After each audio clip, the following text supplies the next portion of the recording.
Dans cette vidéo, nous allons aborder brièvement le livre La psychologie de l'argent de Morgan Housel. Ici, nous allons explorer comment les décisions financières ne sont pas seulement des chiffres et des feuilles de calcul, mais un mélange de nos expériences personnelles, de nos peurs, de notre ego et surtout de la manière dont nous avons été façonnés tout au long de notre vie. La psychologie de l'argent est davantage liée au comportement qu'à la pure mathématique. Comme le dit l'auteur, les gens font des choses folles avec l'argent, mais personne n'est fou. Cela signifie que chaque décision que nous prenons est liée à ce que nous avons appris et vécu depuis l'enfance.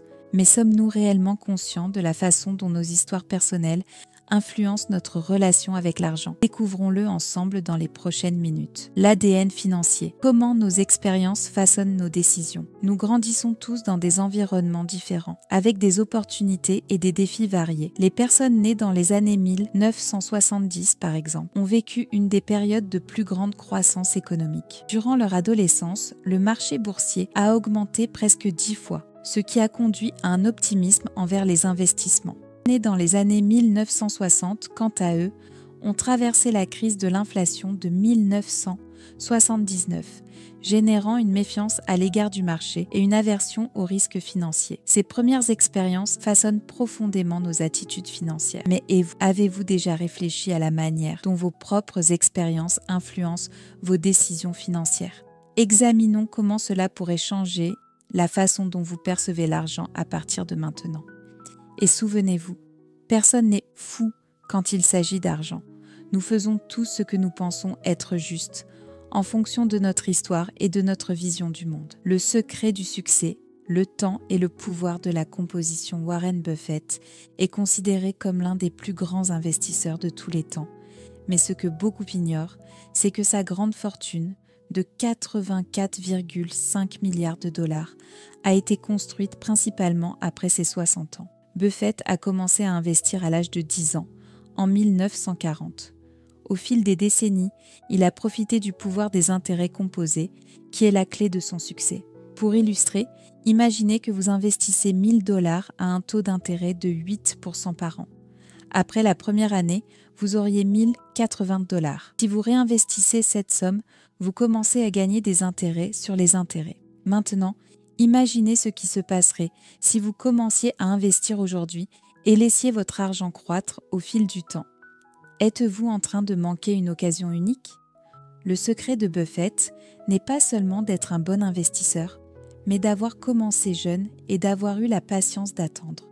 Le temps, combiné à la composition, est son plus grand allié. Le pessimisme et l'argent. Comment notre vision du monde influence nos finances? Lorsque la crise frappe, comment réagissez-vous? Que se passe-t-il lorsque les marchés chutent? La plupart d'entre nous ont tendance à être pessimistes.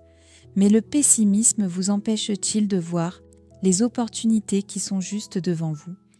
Qu'est-ce qui va réellement se passer avec les marchés et vos finances à l'avenir? Examinons ensemble ce que l'histoire nous apprend à ce sujet et comment nous pouvons inverser cette mentalité.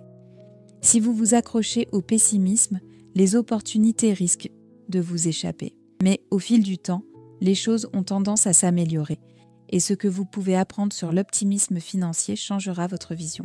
La chance et le risque. Comment ils façonnent le succès? En 1968, Bill Gates était à l'école Lakeside, où il a eu accès à l'un des premiers ordinateurs. Mais ce n'était pas seulement de la chance, c'était une combinaison de son intelligence, de son travail acharné et bien sûr de l'opportunité d'avoir accès à la technologie alors que d'autres ne l'avaient pas. Kent Evans, un collègue de Gates, était également extrêmement talentueux, mais il a perdu la vie dans un accident avant de pouvoir réaliser son potentiel. Cela nous montre-t-il que la chance et le risque jouent un rôle essentiel dans le succès financier? Regardons comment ces événements rares et imprévus peuvent faire toute la différence dans la construction de votre fortune. Le succès est souvent une combinaison de facteurs, y compris la chance, le risque et les opportunités qui se présentent au moment opportun. Si vous avez identifié ces opportunités, votre parcours financier peut être complètement transformé. La clé de la véritable richesse, le contrôle de votre temps. Nous recherchons tous la richesse, mais au fond, Ce que nous recherchons vraiment, c'est le contrôle sur notre temps. La véritable richesse ne réside pas dans ce que vous possédez, mais dans ce que vous épargnez. Souvent, nous voyons des gens riches vivre dans l'ostentation, avec des voitures de luxe et de grandes maisons. Mais ces biens ne représentent pas la véritable richesse. La véritable richesse réside dans l'accumulation d'actifs et la manière dont vous choisissez de les dépenser. Et vous, avez-vous déjà imaginé avoir le contrôle total de votre temps ? Que feriez-vous si vous aviez le pouvoir de décider de chaque minute de votre journée sans avoir à vous soucier de vos finances ? Le secret réside dans le fait de savoir quand s'arrêter, reconnaître ce qui est suffisant et utiliser ce que vous avez pour garantir une vie plus sereine avec la liberté financière. Événement de queue et comment il façonne le succès. Le succès financier n'est souvent pas le résultat d'un parcours linéaire et contrôlé. Au contraire, il est façonné par des événements rares et imprévisibles, appelés événements de queue. Un exemple en est celui de Heinz Berggruen, un collectionneur d'art qui a fui l'Allemagne nazie et s'est installé aux États-Unis. Il a accumulé une vaste collection d'œuvres, y compris des pièces de Picasso et Matisse. Lorsqu'il a vendu une partie de sa collection pour plus de 100 millions d'euros en 2000, beaucoup se sont demandé quel était le secret de sa fortune.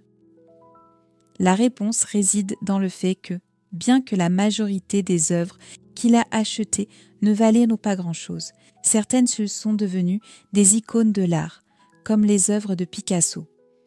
Ces événements de queue ou longue queue sont responsables de la majorité des résultats financiers. Le concept de longue queue s'applique également dans le monde des investissements.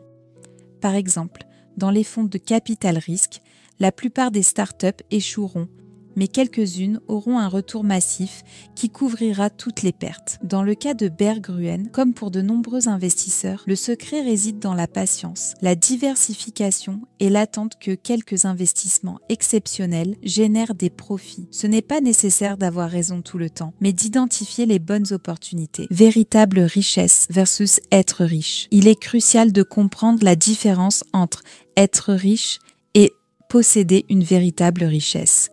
Être riche, pour beaucoup, c'est une question d'affichage. C'est conduire la voiture la plus chère, vivre dans la maison la plus luxueuse et ostentatoire. Mais, comme nous l'enseigne Housel, la véritable richesse est invisible. Il ne s'agit pas de ce que vous possédez, mais de ce que vous économisez. La véritable richesse réside dans les actifs financiers que vous n'avez pas encore dépensés. Et accumuler de la richesse demande de l'autodiscipline et de la retenue. En pratique, cela signifie refuser les indulgences immédiates, cette voiture de luxe, cette nouvelle collection de bijoux, et investir à la place dans votre avenir. Vous pouvez même voir d'autres personnes dépenser de manière ostentatoire. Mais rappelez-vous que la véritable richesse ne se voit pas. Elle réside dans ce que vous construisez pour l'avenir, dans ce que vous choisissez de ne pas dépenser aujourd'hui. Le secret réside dans le fait de savoir quand s'arrêter, reconnaître le suffisant et utiliser ce que vous avez pour garantir une vie plus sereine et plus libre financièrement.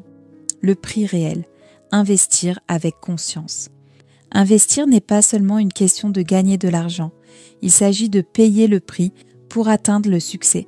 Ce prix ne concerne pas seulement l'argent, mais aussi les émotions, la volatilité et le risque d'être exposé aux incertitudes du marché. Beaucoup de gens veulent des retours rapides et sans effort, mais le marché boursier, comme tout dans la vie, exige de la patience. Lorsque vous investissez, vous payez un prix d'entrée, et ce prix ne concerne pas seulement les coûts financiers, mais aussi le prix émotionnel.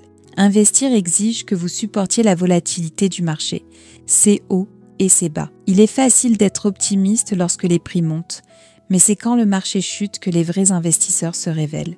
Êtes-vous prêt à payer le prix pour atteindre vos objectifs financiers ?